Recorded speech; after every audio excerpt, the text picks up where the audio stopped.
नमस्कार दोस्तों। आज जिस स्टॉक की मैं चर्चा करने वाला हूँ, उस स्टॉक का सवाल एक बहुत ही इंटरेस्टिंग रूप में आया था मेरे सामने कमेंट सेक्शन में। रीज़न ये था कि भई ये जो ₹10 का ऑलमोस्ट जो अब ₹9 का हो चुका है, ये जो स्टॉक है ना, रामा स्टील ट्यूब्स लिमिटेड, क्या जिन स्तरों में ट्रेड कर रहा है, क्या ये जो लेवल्स हैं, यहाँ पे एक्यूमुलेशन का मौका है? और अच्छी बात ये है कि वो इस बात को समझता था कि ओवरऑल जो सेक्टर है स्टील ट्यूब का एक डाउन ट्रेंड में चल रहा है, वो थोड़ा प्रेशर में चीज़ें चल रही हैं। तो क्या जब साइकिल डाउनवर्ड साइड में है, तब इस प्रकार के स्टॉक में एक्यूमुलेशन करना सही होगा? क्या कंपनी ने जो एक्विजिशन की है एक यूएई कंपनी की, जी हाँ, इन्होंने एक यूएई कंपनी का एक्विजिशन भी किया हुआ है, क्या ये चीज़ आने वाले समय में कुछ हाई मार्जिन जो इंजीनियरिंग प्रोडक्ट है कंपनी जाने की कोशिश कर रही है, वहाँ पे हेल्प करेगा, या ये जो खरीदारी है ये कंपनी के पतन का सबसे बड़ा कारण बनेगी? ठीक है, क्योंकि देखो, अगर ये चीज़ें लाइन अगर चीज़ ठीक ठीक तरीके से सिंक्रोनाइज हो जाती हैं और लॉन्ग टर्म में ये फायदेमंद होता है, तो रामा स्टील ट्यूब आपको एटलीस्ट, मुझे नहीं लगता आपको ₹10 में मिलेगा, बल्कि काफ़ी बड़े स्तरों पे, क्योंकि कंपनी की जो मेन लड़ाई है वो यही चल रही है, मार्जिन कंप्रेशन और बॉटम लाइन इशू। तो इन तमाम चीज़ों में हम चर्चा करेंगे। और देखिए, रामा स्टील ट्यूब को अगर हम देखेंगे, पिछले 1 साल में 22% की गिरावट हुई, लेकिन जब लास्ट टाइम रैली हुई थी ना, वो इन्हीं के आसपास हुई थी। ये देखिए ₹9.22, वहां से स्टॉक ने जंप मारा था 43% का, बल्कि मैं कहूँगा 49% के आसपास का। ठीक है, वो कितना रुपए था आप देखें, करेंटली जो रामा स्टील ट्यूब ट्रेड कर रहा है वो उसके लिए 50 दिखाई ₹14.90 था। ठीक है, यानी ऑलमोस्ट ₹15। और करेंटली जहां वो ट्रेड कर रहा है वो है, आप कह सकते हैं, ₹9.34। हाँ, एक चीज है, करेंटली जिस पी में ये ट्रेड कर रहा है वो 62.44 की पी में ट्रेड कर रही है, लेकिन क्या ये पूरी रियलिटी है? इसी मैटर में चर्चा करेंगे। और ये बेस्ट टाइम है, क्या रामा स्टील ट्यूब एक परफेक्ट कैंडिडेट, आप कह सकते हैं कंटेंडर है बॉटम फिशिंग के लिए? इस पे चर्चा करेंगे। याद रखिएगा, रामा स्टील ट्यूब का जो सेक्टर है और इनके जो पीयर हैं एपीएल अपोलो और आप कह सकते हैं हाईटेक पाइप, वो हर जगह थोड़ा दबाव का तो माहौल है। तो आगे आके हम यहाँ पे चर्चा करेंगे।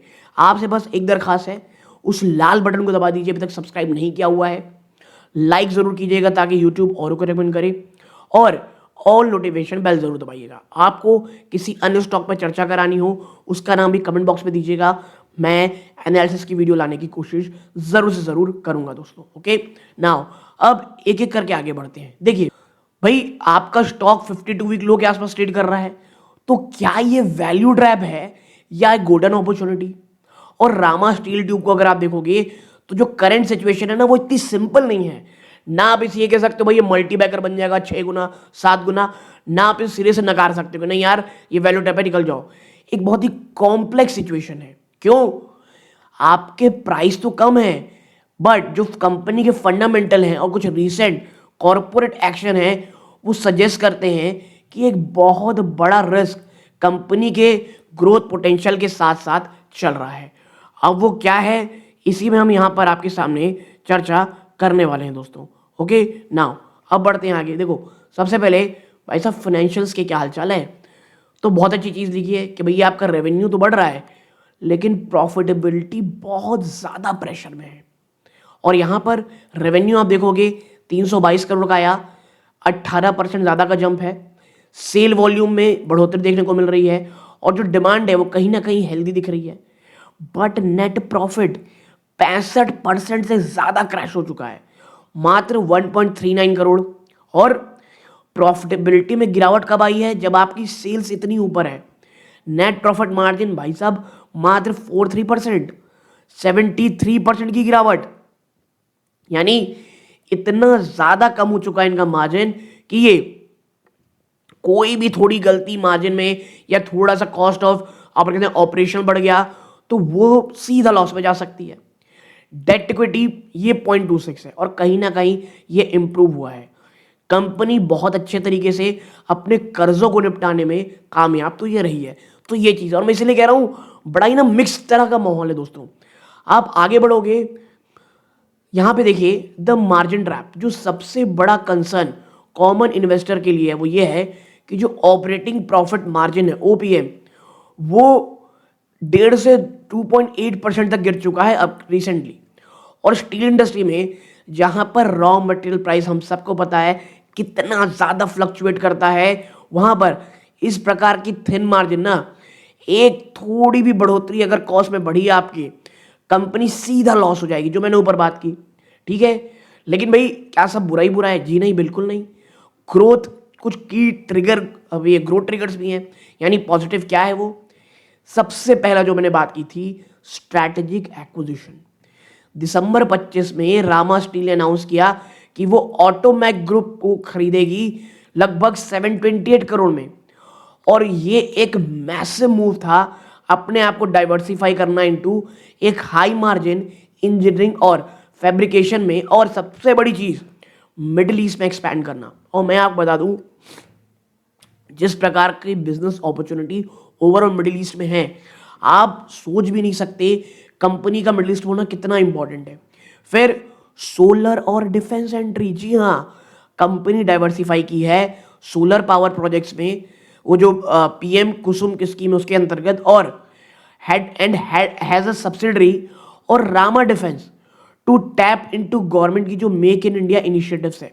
ठीक है, तो ये चीज है। फिर आता है वॉल्यूम ग्रोथ। तो देखो, सेल्स वॉल्यूम में तो 28% की जंप है फर्स्ट हाफ में, और कंपनी सेल कर रही है more steel than ever, even if it's much meaning profit per ton yet. यानी कंपनी कहीं ना कहीं ये स्ट्रैटेजी कर रही है कि भाई देखो, हम एक काम करेंगे, हम ना वॉल्यूम को ना छोड़ें या मार्केट शेयर को लूज ना करें, भले ही अपने मार्जिन को बहुत थिन कर लें। और आप ये देख रहे हो ना, मैं इसीलिए कह रहा हूं, अगर ये चीजें पैन आउट होती हैं, यूएई में हाईटेक मार्जिन आ गए, सोलर डिफेंस में एंट्री हो गई और वॉल्यूम ग्रोथ, तो मार्जिन जो सबसे बड़ा स्ट्रगलिंग पॉइंट है कंपनी का, वो मैं ये नहीं कहता कि भैया अगले क्वार्टर में हो जाएगी, नहीं। और रामा स्टील ट्यूब में इट्स अ फैक्ट, अगर आप 6 महीने 8 महीने के लिए आ रहे हो तो भैया मत आओ यहाँ पे, बहुत लंबे समय के लिए सोचो। और डिस्क्लोजर बता दूं, मेरी या मेरी फैमिली मेंबर की जब मैं वीडियो रिकॉर्ड कर रहा हूं, रामा स्टील ट्यूब में इन्वेस्टमेंट है दोस्तों। ठीक है ना, अब कुछ बढ़ते आगे और बात कर लेते हैं क्रिटिकल रिस्क यानी द कॉन्स। देखो भैया, क्रेडिट रेटिंग वॉच दिसंबर 25 में, लेट दिन 25 में इकरा ने प्लेस कर दिया है कंपनी को rating watch with developing implications में। और ये क्यों है पता है आपको? इन्होंने जो इतना बड़ा एक्विजिशन ऑटोमैक का किया है, विच इज ह्यूज यार, बहुत बड़ा है ये। अगर आप कंपनी की करंट साइज, जहां पर आपको और ज्यादा कर्जा लेने की जरूरत पड़ेगी। फिर एक्सपेंसिव वैल्यूएशन, भाई साहब, despite being a 52 week low, जो पी है ना 80 के ऊपर की, ठीक है, और कहीं कहीं 64, कहीं कहीं 80 ये दिखती रहती है, ये बहुत ज़्यादा हाई है एक स्टील कंपनी के लिए, जहां पर इंडस्ट्री के राजा को पता है कितना है, मात्र 15 से 25 टाइम्स। हाँ, मैं ये नहीं कहता इतना सस्ते मिलेगा, लेकिन ये लेवल्स कहीं ना कहीं थोड़े महंगे। ठीक है, तो ऑलरेडी जो रैली है उसको ऑलरेडी प्राइस इन कर चुकी है कंपनी। फिर आता है क्या? Cross border integration. देखो भैया, एक बड़ी यूएई फर्म को ना अपने साथ मिलाना, इंटीग्रेट करना, यहां पर करेंसी रिस्क आता है, बहुत बड़ा ऑपरेशनल चैलेंजेस आता है, जो कहीं ना कहीं बहुत सारे क्वार्टर्स में आपको दबाव देखने को मिलेंगे। ठीक है, फिर आप आगे बढ़ते हो, फाइनल वर्डिक्ट की अगर आप जाओगे तो पाओगे कि भैया क्या ये बेहतरीन टाइम है? तो देखो, एक कॉमन इन्वेस्टर के लिए ये एक सेफ बाई तो नहीं है, बट एक हाई रिस्क स्पेक्युलेटिव प्ले है। क्यों मैं कह रहा हूं? देखो, आपको अवॉइड करना चाहिए अगर आप एक स्टेबल डिविडेंड, एक सेफ ब्लू चिप ढूंढ रहे हो, अल्टरनेट ढूंढ रहे हो जहां, और देखो क्योंकि यहाँ मार्जिन बहुत कम है, पी बहुत हाई है, तो इसे और ज़्यादा गिरने के लिए ये और ज़्यादा वनरेबल बना देती है। कंसिडर क्या करना है, जब आपका एक तो रिस्क बहुत हाई है और एटलीस्ट 3 से 5 साल का होराइजन है, ऑटोमैक एक्विजिशन, सोलर डिफेंस में एंट्री, ये कंपनी को ट्रांसफॉर्म करने में समय लगेगा और रिफ्लेक्ट करेंगे 12 से 18 महीनों में कि वो बैलेंस शीट में आए। ठीक है, तो कुछ चीजें तुरंत नहीं होंगी। अब स्ट्रैटेजी क्या रखो कि भैया लमसम की बजाय एसआईपी अप्रोच रखो, खरीदो बहुत ही छोटे छोटे ट्रांजेक्शंस में, और देखो क्या कंपनी इंप्रूव कर पा रही है अपने मार्जिन को आने वाले 2 क्वार्टर में। ठीक है, ये बहुत इंपॉर्टेंट चीज़ है। अब नेक्स्ट चीज़ मैं बढ़ाऊँ आपको, तो आप देखिए कुछ पीयर कंपैरिजन है, अगर आप करना चाहते तो पढ़ सकते हो कि भाई देखो, ये रामा स्टील है और एपीएल अपोलो है। पी रेशियो आप देख रहे हैं कितनी भयानक महंगी है ये। फिर नेट प्रॉफिट मार्जिन 3.7, ये 1.7, ठीक है। यानी अपोलो का ट्वाइस इफिशिएंट है कि वो अपने सेल को प्रॉफिट में कन्वर्ट कर रहे हैं। आरओई वो तो बात ही नहीं कंपेयर में, एपीएल अपोलो एक बहुत बड़ी कंपनी है, ठीक है। मार्केट शेयर जहां ये 50% से ऊपर है, रामा एक बहुत ही छोटी फिश है एक बहुत बड़े पॉन्ड में। आप इसे दो तरह ले सकते हो कि भैया पूरा खुला आसमान है, आप और मार्जिन शेयर कर सकते हो। फिर क्या है, पैनी स्टॉक का इल्यूशन, हम सबको पता है कि भैया देखो पैनी स्टॉक है और उतना ही बड़ा प्रॉब्लम है यहाँ पे, ठीक है। आप देखें एक लो प्राइस पर शेयर, इसका मतलब ये नहीं कि कंपनी अंडर वैल्यूड है। रामा स्टील के जो नंबर ऑफ शेयर हैं भाई साहब वो बहुत ज़्यादा हैं, 150 करोड़ शेयर से भी ज़्यादा, क्योंकि पास में बोनस शो हो चुके हैं, स्प्लिट हो चुके हैं। तो रियलिटी में अगर आप देखोगे तो उसका जो प्राइस टू बुक है वो 4.1 टाइम्स है, ठीक है। और इस लो प्रॉफिटेबिलिटी कंपनी के लिए बहुत महंगा है, तो ये चीज़ हो गई। फिर एक चीज़ जो मैं खुद भी थोड़ा चर्चा करना चाहता था वो है योई का एक्विजिशन। देखो जो रिसेंट 728 करोड़ का एक्विजिशन हुआ है ये ऑटोमैक ग्रुप का, कंपनीज ऑल इन बैट। देखो गोल क्या है भाई, कंपनी बेवकूफ थोड़ी है, उतना बड़ा पैसा लगा रही है, उसको पता इशू है। रामा चाहती है कि वो सीधा जंप करे सिर्फ एक सिंपल पाइप मेकर से एक ग्लोबल इंजीनियरिंग फर्म। और मैं कहूँगा ये रिस्क है, बहुत एम्बिशियस रिस्क है। अगर मैनेजमेंट कामयाब होती है तो ये मैं कहूँगा एक बहुत बड़ा मूवमेंट होगा इन्वेस्टर्स के लिए। रिस्क क्यों है भाई साहब, जो एक्विजिशन है ना, ये रामा का जो पूरा एंटायर मार्केट कैप है उसका आधा है, और कहीं वो फेल हो गए इंटीग्रेट करने में क्विकली, क्योंकि जो इंटरेस्ट कॉस्ट है डेट का वो तो बढ़ता रहेगा, ठीक है। वो पूरा का पूरा रामा का जो ऑलरेडी इतना थिन प्रॉफिट है उसे ना घटा दे, और कहीं ना कहीं इसलिए क्रेडिट एजेंसी इकरा थोड़ा नर्वस दिख रहा है दोस्तों, ठीक है। तो ये तमाम चीज़ें जो आपको ध्यान में रखनी है दोस्तों। मुझे ऐसा लगता है कि एक कंपनी को जानने के लिए जो थोड़ी बहुत इंपॉर्टेंट चीज़ें थी, कम समय जितना हम ला सकते थे हम लेकर के आए हैं।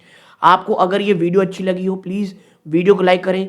आपकी क्या राय है रामा स्टील को लेकर के कमेंट बॉक्स में ज़रूर बताइएगा। अगर आप बहुत ऊपरी स्तरों में फंसे ये भी ज़रूर बताइएगा। यहाँ तक जुड़े रहे बहुत बहुत धन्यवाद। ये इस वीडियो का अंत है। जय हिंद।